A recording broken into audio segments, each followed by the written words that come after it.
በስመ አብ ወወልድ ወመንፈስ ቅዱስ አህዱ አምላክ አሜን። ለአምላክ በሚሆን በአብ በወልድ በመንፈስ ቅዱስ ስም በማመን በታኅሳስ 12 ቀን የሚነበብ የሚጸለይ የቅዱስ ሚካኤል ድርሳን ነው። ጸሎቱ በረከት የረድኤቱ ሀብት ከሁላችን ጋር ለዘላለሙ ይኑር አሜን። ሁላችሁም አሕዛብ ይህንን ስሙ፣ በዓለም የምትኖሩ ሁሉ አድምጡ። የዚህ ምስጢር ተካፋዮች የሆናችሁ ሴቶችም ወንዶችም የቅዱስ ሚካኤልን ገናንነት ለመግለጽ እግዚአብሔር ያደረገውን ታምራትና ኃይሉን ታውቁ ዘንድ ሁልጊዜም እንደሚማልድና ሰውንም ሁሉ እንዲቀበለው ወደ እግዚአብሔር እንዲቀርብ ትረዱ ዘንድ በጸሎቱ ለሚያምኑ ሁሉ ወደ እግዚአብሔር እየማለደ እንደ ሥራቸው መጠን ክብርንና ኃይልን ያሰጣቸዋልና። ቆሎንያ በምትባል አገር የሚኖር ሃይማኖቱ የቀና ዱራታውስ የሚሉት አንድ ሰው ነበር። የሚስቱም ስም ቴዎብስታ ነው። በዚሁ ሀገር ሲኖሩ ብዙ ወርቅና ብር፣ ላሞችም፣ በጎችም፣ አህዮችም፣ ግመሎችም፣ በቅሎዎችም፣ ፈረሶችም ነበሯቸው። ሚስቱ ቴዎብስታና ዱራታውስ ለድሆችና ለችግረኞች የሚራሩ የቅዱስ ሚካኤል በዓል በየወሩ ሁሉ በ12 ቀን ብዙ ምጽዋትን የሚያደርጉ ነበሩ። ከዚህ በኋላ በየሀገሩ ሁሉ እስከ 3 ዓመት ታላቅ ራብ ሆነ። ዝናብ በመታጣቱ በሀገሩ ሁሉ ድርቅ ስለሆነ እህልና ውሃ ታጥቷልና ስፍር ቁጥር የሌላቸው እንስሳትና ብዙ ሰዎችም በዚሁ ሞቱ። ዱራታውስና ሚስቱ ግን መራራትና ለችግረኞች ምጽዋት መስጠትን ሳያቋርጡ ያላቸውን ሀብት እየሸጡ ምጽዋት እየመጸወቱ እንግዳውንና ስደተኛውን እየተቀበሉ ቆዩ። ከዚህ በኋላ በኅዳር 12 ቀን በቅዱስ ሚካኤል በዓል ዋዜማ በቤታቸው ከሆነው ሁሉ ምንም አላገኙም ነበር። ለዳቦ የሚሆን ስንዴም ወይንም በሬ፣ ፈሪዳ፣ የበግ ግልገልም በቤትም በውጭም ምንም አጡ። ቴዎብስታም ወደ ቤቷ ገብታ ምን የምታደርገው ነገር ቢጠፋት ጌታዬ ቅዱስ ሚካኤል ሆይ የበዓልህ እንደዚህ እንደምን ይታጎላል እያለች ተቀምጣ ታለቅስ ጀመር። ባሏ ዱራታውስም ገብቶ ምን ያስለቅስሻል? ይህን ሁሉ በእኛ ላይ ያደረገ እግዚአብሔር አምላካችንን እናመስግነው እንጂ አላት።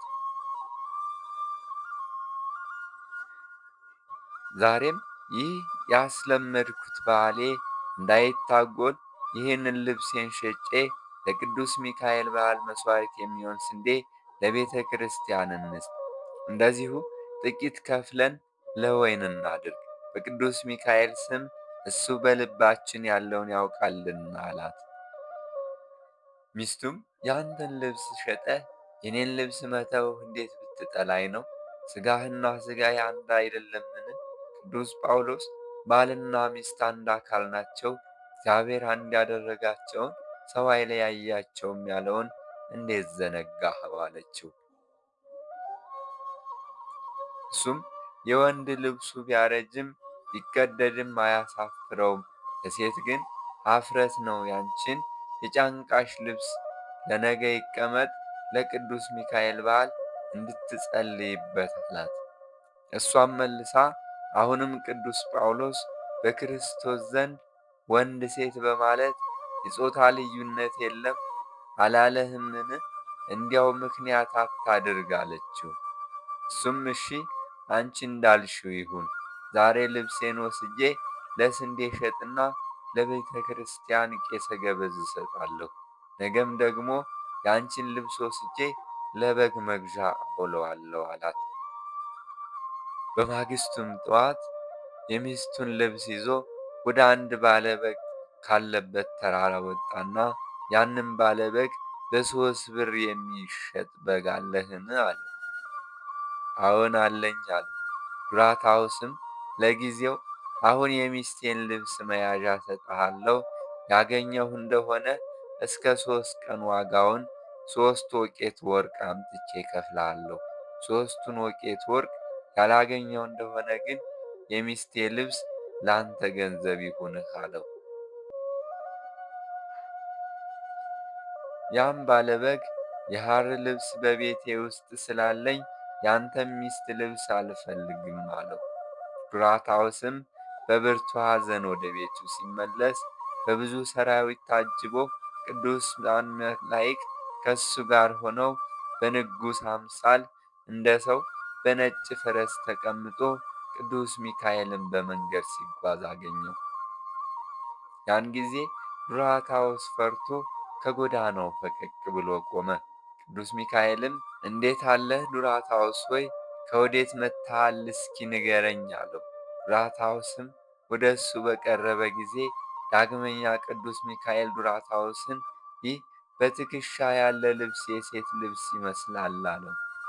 ዱራታውስም መልሶ አዎን ጌታዬ፣ ዛሬ የቅዱስ ሚካኤል በዓሉ ስለሆነ ለበዓሉ የማደርገው በግ ልገዛ የበጎች ጠባቂ ዘንድ ሄጄ ነበርና ባለበጉ መያዣ ስጠኝ አለኝ። እኔም የሚስቴን ልብስ እንካ መያዣ ይሁን ብዬ ሰጠው። በቤቴ የሐር ልብስ ሞልቶኛል ብሎ እምቢ አለኝ አለው። ቅዱስ ሚካኤልም እኔ ዛሬ ብዋስህ እስከ 3 ቀን ትከፍላለህን ቢለው፣ ዱራታውስም ጌታዬ ሆይ አዎን እከፍላለሁ።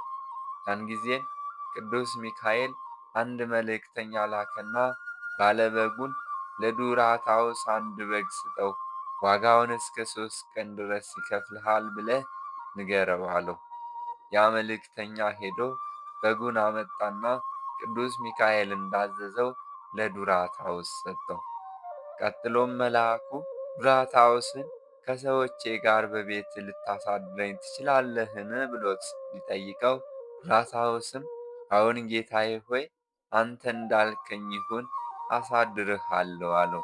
ቅዱስ ሚካኤልም የከብት ሥጋ አልበላምና ለራቴ የሚሆንና እምበላው ዓሣ ታገኛለህን ቢለው፣ ዱራታውስም ባገኘ ዓሣ እገዛልሃለሁ አለው። ቅዱስ ሚካኤልም ለባለ ዓሣው ዋጋውን ምን ትከፍለዋለህ አለው። ዱራታውስም የሚስቴን ልብስ እሰጠዋለሁ አለ። ያን ጊዜ ቅዱስ ሚካኤል በመንፈሱ ፈገግ አለና ከዚች ልብስ በቀር ሌላ የምትገዛበት የለህምን ቢለው፣ ጌታዬ ሆይ አዎን የለኝም አለው። ቅዱስ ሚካኤልም በዓሣ አጥማጆች ዘንድ ብዋስህ እስከ 3 ቀን ትከፍላለህን ቢለው፣ አዎን እከፍላለሁ ጌታዬ ሆይ አለው። ያን ጊዜ ቅዱስ ሚካኤል ወደ ዓሣ አጥማጆች አንድ መልአክ ላከ።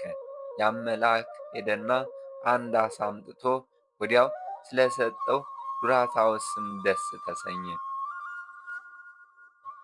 ዱራታውስም ቅዱስ ሚካኤልን ጌታዬ ሆይ ተነስና ወደ ቤት እንግባ አለው።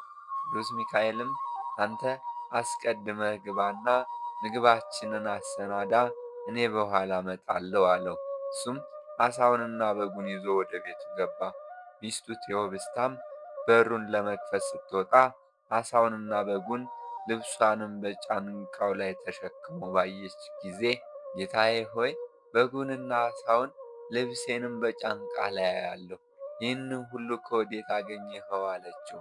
ባሏም እንዲህ አላት፣ የምንፈልገውን አጥቼ ወደ አንቺ ስመለስ ከአንድ ቸር መኮንን ጋር በመንገድ ላይ ተገናኘንና ግርማውንና ክብሩን ባየው ጊዜ ከመንገድ ፈቀቅ ብዬ ቆምኩ። እሱም ዱራታውስ ና ወደ እኔ ቅረብ፣ ከወዴት ትመጣለህ ብሎ ጠየቀኝ። እኔም ጌታዬ ሆይ ዛሬ የቅዱስ ሚካኤል በዓል ስለሆነ ለበዓሉ የማደርገው በግ ልገዛ ሄጄ ነበር ብለው፣ ታዲያ እንዴት በግ አላገኘህም አለኝ። ለባለ በጉ የምሰጠው ገንዘብ ስለሌለኝ እንካ የሚስቴን ልብስ ያዝና አንድ በግ ስጠኝ ብለው፣ እኔ በቤቴ ውስጥ የሐር ልብስ ሞልቷል፣ ያንተን የሚስት ልብስ አልፈልግም አለኝ ብዬ ብነግረው ያን ጊዜ ራራልኝ፣ ሰውየውም ቸር ነውና። ወዲያው ከሰዎቹ አንድ መልእክተኛ ላከና አንድ በግ አምጥቶ ሰጠኝ። ዓሣውንም እንደዚሁ። ዱራታውስ ይህንን ለሚስቱ ሲያጫውታት ሲነግራት ሳለ ከሰራዊቱ ጋር ቅዱስ ሚካኤል ወዲያው ደርሶ እበር ቆመና ቴዎስታ ሆይ እንዴት አለሽ? በዚህ በክፉ የችግር ዘመንስ እንደምን ትኖራላችሁ? አላት። እሷም እግዚአብሔር ስሙ ይመስገን በጌታችን በቅዱስ ሚካኤል ጸሎት አለን። አሁንም ና ወደ ባሮች ቤት ግባ፣ በውጭም አትቁም፣ አንተ የከበርክ ታላቅ ነህና አለችው። ቅዱስ ሚካኤልም ዱራታውስን እኔ ወደ ቤተ ክርስቲያን ስለምሄድ በጉን አርደ ቆየኝ፣ ዓሣውን ግን ወደ አንተ እስክመለስ ድረስ አትረደው፣ ይቀመጥ፣ አንተና ሚስትህም አስቀድማችሁ ሥራችሁን አዘጋጁ ብሏቸው ወደ ቤተ ክርስቲያን ሄደ። ባሏ ዱራታውስም ሚስቱን ለቅዱስ ሚካኤል ቤተ ክርስቲያን ለቁርባን የምንሰጠው በቤታችን የተረፈ ወይን የለምን? አላት። ከዚያም ዱራታውስ ለቁርባን የሚሆነውን ወይን ለመውሰድ ወደ ቤቱ በገባ ጊዜ የወይኑን ዕቃ ሲጎበኝ በዕቃ ቤቱና በጓዳው ያሉ ጋኖች፣ እንስራዎችና ዕቃዎች ሁሉ ከአፍ እስከ አፋቸው ሞልተው አገኛቸው። ሚስቱንም እኔ ማልጄ ከወጣው ወዲህ የወይን ጠጅ ያመጣልሽ ሰው አለን ብሎ ቢጠይቃት አረ የለም አለችው። የሆነውን ነገር መርምረን እስክናውቅ ድረስ ዝም በይ፣ ለማንም አትናገሪ አላት። ዳግመኛ ወደ እንጀራ ቤት ቢገባ እንጀራው በመሶብ ሞልቶ አገኘው። ከዚያም ዘይት፣ ቅቤ፣ መዓር ወዳለበት ቤት ገብቶ አየ። ከዛም በኋላ ስንዴው፣ ጎተራ፣ ሌላውም እህል፣ አተር፣ ምስር፣ ተልባ እኒህን የመሳሰሉ የእህል አይነቶች ወደ ነበሩበት ቤት ገባ። ከዚህም በኋላ ልብስ፣ ሽቱ ወደ ነበረበት ቦታ ገብቶ ሁሉም በየአይነታቸው ሞልተው አገኛቸው። ያን ጊዜ ሰግደው ቤታችንን የባረከ እግዚአብሔር ስሙ ይክበር ይመስገን ብለው እግዚአብሔርን አመሰገኑ። ከዚያም ዱራታውስ ያንን ቅዱስ ሚካኤል የሰጠውን በግ አረደና ሥጋው በታላቅ እንስራ ሞላ፣ ተበልቶም የማያልቅ ሆነ። እሱም በቅዱስ ሚካኤል በረከት የተነሳ ከችግሩ ከሐዘኑ ተጽናና፣ በልቶ ጠጥቶ እንደጠገበ ሆነ። ከዚያ በኋላ ለሚያስፈራ ግርማ የተገለጸለት ለቅዱስ ሚካኤል እንደ ፀሐይ የሚያበሩ ብሩህ ብሩህ የሆኑ ልብሶችንና ስጋቻዎችን አነጠፈ። ይህንን ካደረገ በኋላ ወደ ቤተ ክርስቲያን ሄዶ የመላእክት አለቃ ንዑድ ክቡር ከሚሆን ለሚካኤል ስዕል እየሰገደ የመላእክት አለቃ ቅዱስ ሚካኤል ሆይ አገልጋይ የምሆን እኔን ዱራታውስን ማረኝ፣ እዘንልኝ፣ ራራልኝ፣ ይቅርም በለኝ፣ ከእግዚአብሔር ዘንድም ይቅርታ ቸርነትን ለምንልኝ። ዛሬ በዓልህን በማከብርበት ቀን ወገኖቼን ደስ ይላቸው ዘንድ ከበረከትህም ብዛት የተነሳ ተርበው ተጠምተው የሚኖሩ ድሆች በልተው ጠጥተው ይጠግቡ ዘንድ የእግዚአብሔር ስሙ ለዘላለሙ ይመሰገን ዘንድ እያለ ጸለየ። በሰው ሁሉ ፊት እንዲህ ብሎ ከጸለየና ከለመነ በኋላ ቡራኬ ተቀብሎ ከቤተ ክርስቲያን ወጣ። ልጆቹንም ከቤት እስከ ዱር ያሉትን ሕዝቡን የዕለት ራት ያጡትን ነዳያንን ጥሩልኝ ብሎ አዘዛቸውና ሕዝቡ በአዳራሹና በግቢው ከሞሉ በኋላ ምሳቸውን ፈጥኖ አቀረበላቸው። እነሱም ደስ ተሰኝተው በልተው ጠጥተው ጠገቡ። ከጠገቡ በኋላ የእግዚአብሔርን ስም በፍጹም ምስጋና አመሰገኑ። ቅዱስ ሚካኤልም ሰራዊቱን አስከትሎ መጥቶ የተጠራውንና የተሰበሰበውን ሕዝብ ባየ ጊዜ ከሕዝቡ ብዛት የተነሳ ፈጽሞ አደነቀ። ከእሱም ጋር ያሉ ሰራዊተ መላእክት አደነቁ። ዱራታውስንም ስለ እኔ እነዚህን ሰዎች ሁሉ እንደምን ችለህ ሰበሰብካቸው? በዚህ ዘመን አባር፣ ቸነፈር፣ ረሃብ እንዳለ አልሰማህምን? ይህን ያህል ሰው ወደ ቤት የምትጠራ አለው። ዱራታውስም መልሶ አዎን ጌታዬ፣ አንተ የሰጠኸኝ በግና ዓሣ ከቤቴ ከገቡ ጀምሮ ቤቴ በበረከት መላ። ዛሬም የመላእክት አለቃ የቅዱስ ሚካኤል በዓሉ የሚከበርበት ቀን ነውና ወንድሞቼን ጠራኋቸው። ከእኔ ጋር እንደ እኔ ደስ ይላቸው ዘንድ እኔም ከእሳቸው ጋር እንደ እሳቸው ደስ ይለኝ ዘንድ ይበሉ ይጠጡ ዘንድ ጠራኋቸው አለው። ያን ጊዜ ቅዱስ ሚካኤል ከመካከላቸው ተነስቶ ወደ ቤት ገባና የሚያበሩና የሚያማምሩ ምንጣፎች ከተነጠፉበት አልጋ ላይ ተቀመጠ። ዱራታውስንም ያንን ዓሣ ፈጥነህ አምጣና እረደው፣ ሆድ ዕቃውንም አውጣው አለው። ያን ጊዜ ዱራታውስ ዓሣውን አርዶ ሆድ ዕቃውን አወጣ። በውስጡም በሥላሴ ስም የታተመ የጨርቅ ከረጢት የሚመስል ነገር አገኘና ጌታዬ ሆይ ይህንን የተቆለፈ ማኅተም ተመልከት፣ አይተህም ፍታው ብሎ ለመላእክት አለቃ ለቅዱስ ሚካኤል ሰጠው። ቅዱስ ሚካኤልም ፈጥኖ ያንን በሥላሴ ስም የታተመ ከረጢት ፈትቶ በተመለከተው ጊዜ 300 ሚዛን ወርቅ ስር በእርሱ የተቆለፈ ሆኖ አገኘው። ወዲያውም ዱራታውስን ጠርቶ ዱራታውስ ሆይ ዛሬ በእንግድነት ከቤትህ ስለገባሁ ይህንን ወርቅ እንካ፣ ስለ አንተ ዛሬ ፈጣሪ ልኮኛልና አለው። ሚስቱ ቴዎብስታና ዱራታውስም አቤቱ ጌታችን ሆይ ቤታችንን ያለ ዛሬ ምን ጊዜ አይተኸው ታውቃለህ? ይህንን ነገር ተወን፣ ሰውነታችንና ገንዘባችንም ሁሉ የእግዚአብሔርና የመላእክት አለቃ የቅዱስ ሚካኤል ገንዘብ እንደሆነ አታውቅምን? የእኛም አለቃችንና ንጉሣችን ሰጠን።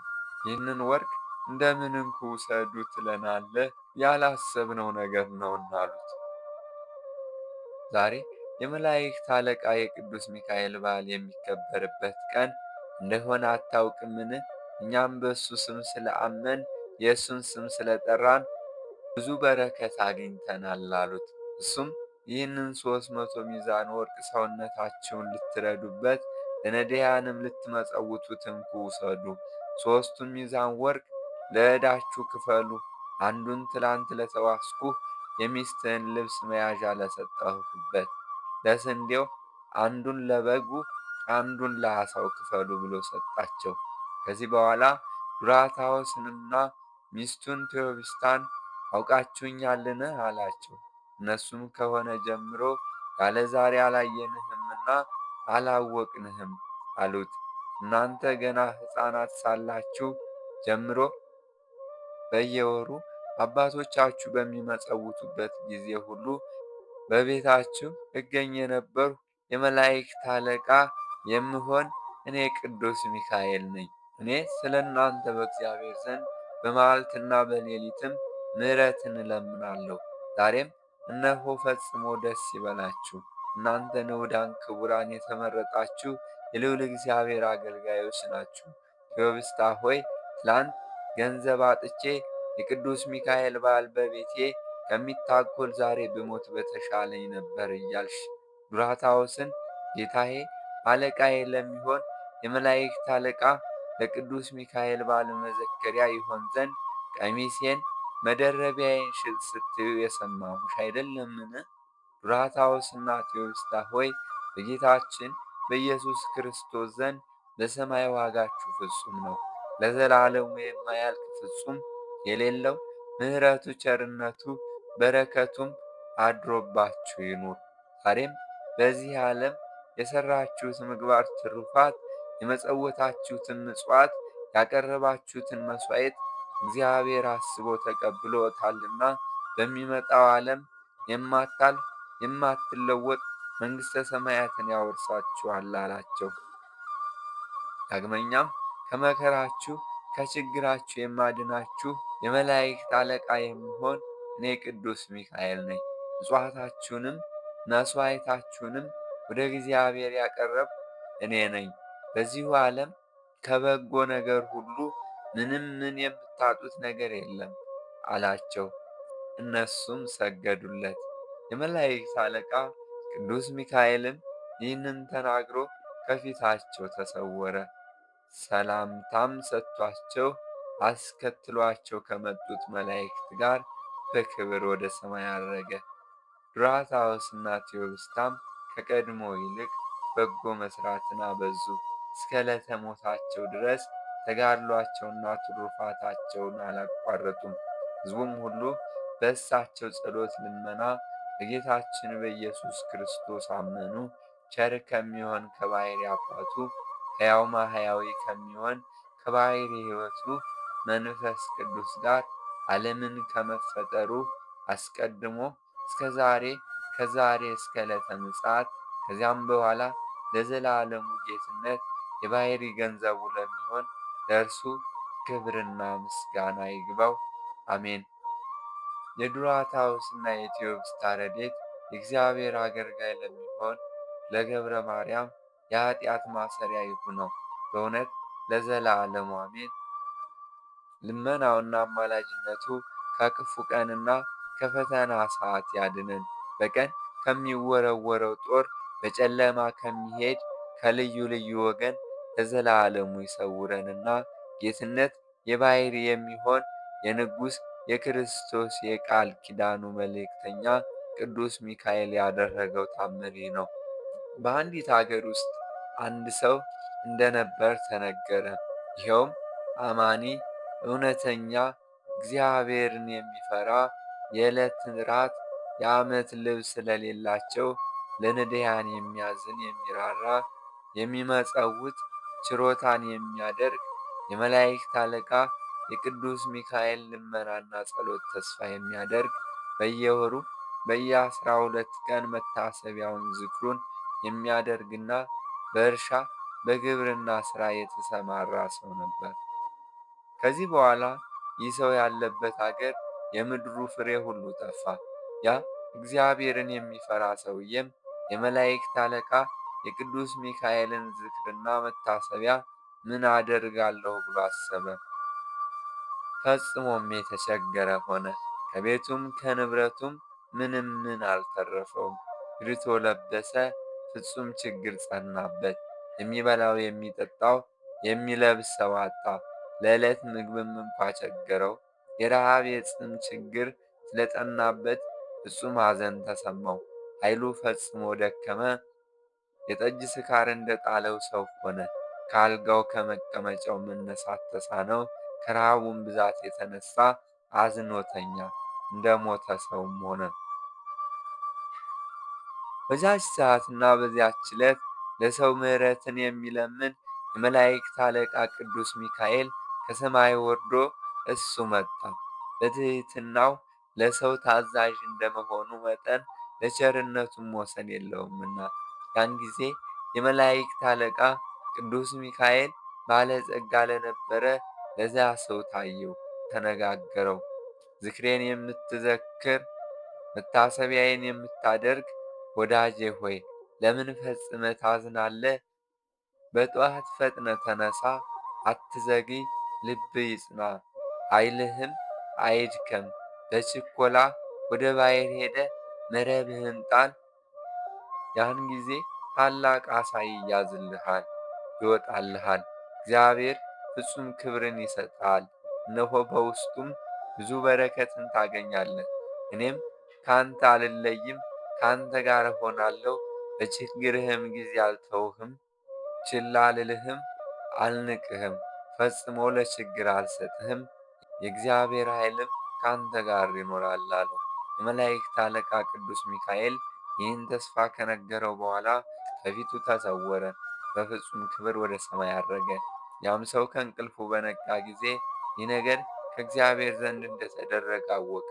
በነጋም ጊዜ ከእግዚአብሔር የታዘዘ መልእክተኛ ቅዱስ ሚካኤል እንደነገረው ፈጥኖ በመነሳት በችኮላ ወደ ባሕር ዳርቻ ሄዶ የመላእክት አለቃ ቅዱስ ሚካኤል እንዳመለከተው መረቡን በባሕር ላይ ጣለ።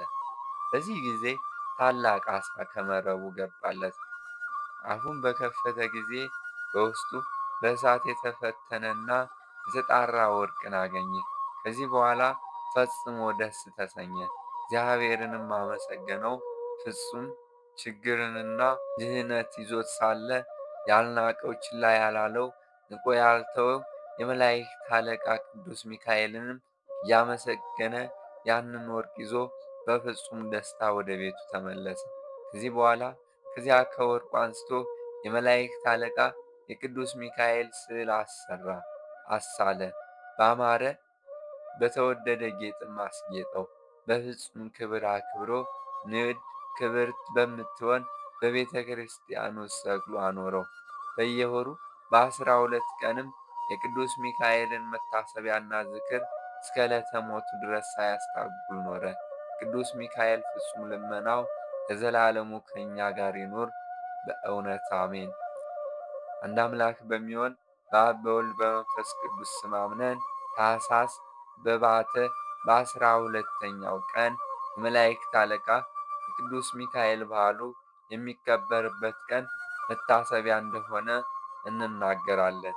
በዚች ቀን የመላእክት አለቃ ቅዱስ ሚካኤልን እግዚአብሔር ወደ ባቢሎን ስለላከው ከሚሳኤል፣ ከአዛርያ፣ ከአናንያ ከሚባሉት ከሦስት ብላቴኖች ሰለስቱ ደቂቅ ጋር አራተኛ ሆኖ ተቆጠረ። በባቢሎን የነገሰ የባቢሎን ንጉሥ ናቡከደነፆር በእሳት ነጎድጓድ ውስጥ በጣላቸው ጊዜ የእሳቱ ላንቃ 40 ክንድ ወደ ላይ ወጥቶ እሳቱን የሚያነዱትን አቃጠላቸው። ቅዱስ ሚካኤል ግን የእሳቱን ወላፈንና የነበልባሉን ላንቃ በበትሩ መትቶ ከሦስቱ ብላቴኖች ላይ አጠፋው። እንዲሁም አድርጎ አዳናቸው። የጉድጓዱም እሳት ፈጽሞ አልነካቸውም። የጉድጓዱንም እሳት እንደ ጥፋት ውሃ የቀዘቀዘ አደረገው። በዛን ጊዜ የአባቶቻችን ፈጣሪ እግዚአብሔር ይክበር ይመስገን ብለው አመሰገኑ። ለዘላለሙ ልዑል ምስጉን ነው እያሉ ከ600 ዘመን በኋላ ክርስቶስ እንዲወለድ ሲያስረዱ ይህንን 6 ጊዜ መላልሰው ተናገሩ። ከዚህ በኋላ እንዲህ እያሉ እግዚአብሔርን እያመሰገኑት የእግዚአብሔር ፍጥረቶች ሁሉ እግዚአብሔርን ያመሰግኑታል። ለዘላለሙ ልዑል ምስጉን ነው። ይህንንም ክርስቶስ ከተወለደ በኋላ በዚሁ ዓለም 33 ዓመት ከ3 ወር እንዲኖር ሲያስረዱ 33 ጊዜ መላልሰው ተናገሩ። ስለዚህም አባቶቻችን ሐዋርያት በየወሩ በ12 ቀን የመላእክት አለቃ የቅዱስ ሚካኤልን በዓል እናከብር ዘንድ ሥርዓት ሠሩ። ፍጹም ልመናውና የጸሎቱ ረድኤት ለዘላለሙ ከእኛ ጋር ይኑር በእውነት አሜን። ቅዱሳንን ከልብ መታወክ የምትጠብቃቸው የነፍሳቸውንም ጠላት አስረ የምታስጨንቀው በነቢያት አንደበት ትንቢት የተነገረለት ወልድ ወደዚህ ዓለም በመጣ ጊዜ ጭፍራ አለቃውን አጅቦ እንዲሸኝ አንተም እስከ 5ቱ ሰማያት ድረስ ለተከተልከው ለአንተ ለሚካኤል ሰላም እላለሁ። ስብሐት ለእግዚአብሔር ወለወላዲቱ ድንግል ወለመስቀሉ ክብር። ይቆየን። አሜን።